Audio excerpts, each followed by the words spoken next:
demanding the right from authority to give us our freedom.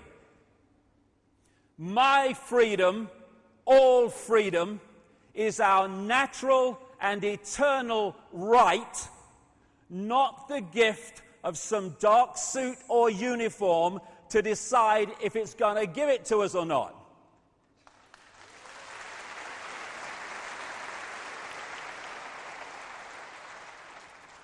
And so this is also not a day for being intimidated and frightened by this big brother crap and all these goons in uniform who seek to impose someone else's will upon us.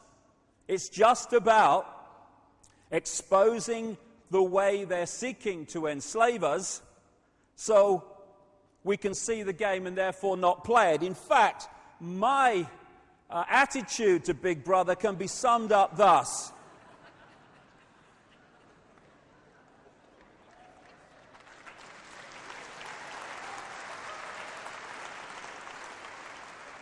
Oh, Big Brother, oh my God. God, sod that for a lark. As Gandhi said, an error does not become truth by reason of multiplied propagation, nor does truth become error because nobody will see it. Put more simply, in his words again, even if you are in a minority of one, the truth is still the truth. And throughout history, we have seen small minorities of people who have pointed out flaws in the norm of belief, or at least questioned it, who've turned out to be so right that now with hindsight we go, how could anyone ever believe the earth was flat? Or that if you went far enough you would go off the edge. But people did, and it was the norm of the time. And we have norms now that are just as blatantly stupid, with not even the benefit of hindsight, the benefit of what we know now. This is today's flat earth.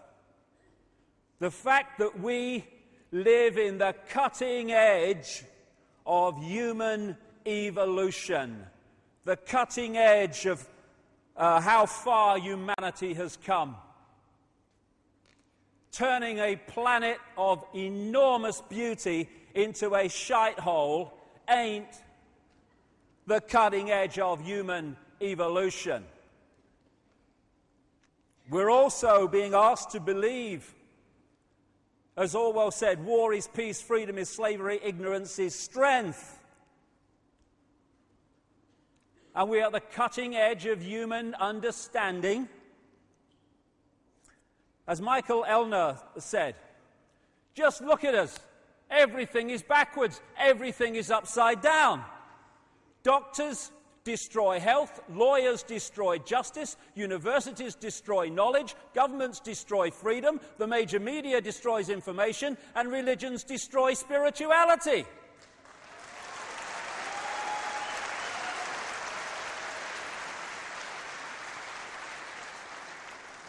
I think there's more to know here. And it's all true. As H.L. Mencken said, the men the American people admire most extravagantly are the greatest liars. The men they detest most violently are those who try to tell them the truth. We live in topsy-turvy land. Why is everything upside down? Everything back to front? Why are there billions of bewildered people who don't understand who they are, where they are, what the whole business of life is all about? The world seems such a ball of confusion and complexity and bewilderment. But it is when you don't have the coordinates to connect things together. Because when you connect the dots, you start to see that apparent complexity as it's played out, an apparent bewilderment as it's played out, has a very seriously clear picture that emerges. Because as you connect the dots between different people, organizations, places, religions, history, suddenly the picture starts to form. Oh, so that's it. If you don't connect the dots, it's just a mass of what's all this about. When you connect the dots, you get the elephant in the living room. You can start to see daily life and the daily news, or passes for it, and all this stuff in a completely different light. And suddenly, what seemed to be incomprehensible starts to make clearer and clearer sense. And that picture, as the dots are connected, the debts too, it's all part of it, is that there are two prime realities that we are experiencing. We're experiencing the movie.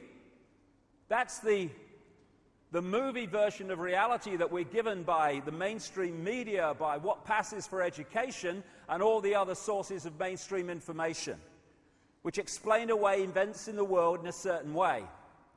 But behind that, it becomes clearer as the dots join up that there is another agenda behind that, which the movie is simply there as a cover story to obscure and hide.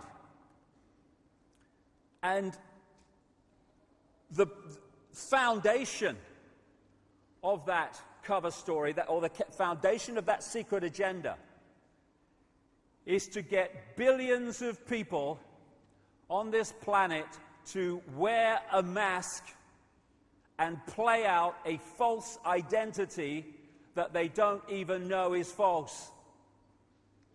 You know, we can talk about banking scams and political scams and secret societies, and we should and we will later on as we go through this. But what those involved in the research of all this whole conspiracy stuff, I feel, need to appreciate is if that's as far as you go and no further, then you too are playing a kind of movie, because you are looking at how it's playing out instead of the real foundation from which this whole conspiracy is based. And that is manipulating people to believe they're something they are not and to forget what they really are.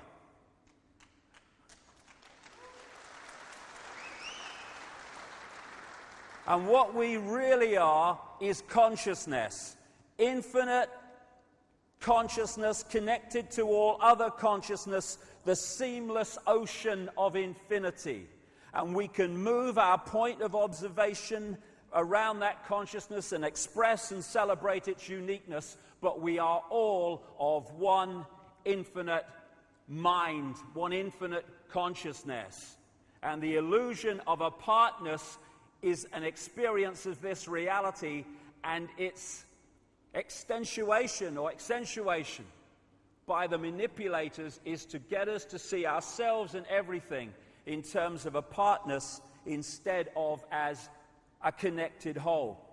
This is symbolically, even more than symbolically, the situation that this whole conspiracy is designed to put us in a bubble of consciousness, which I call body consciousness, which is disconnected from its awareness of the full magnitude of what it is, to the point where it operates on a fraction of its true self and its infinite potential.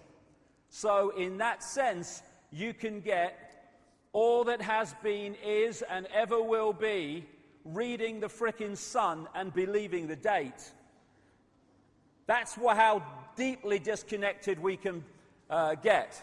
For people watching this in other parts of the world, the Sun is a newspaper. and I use that word in its widest possible sense.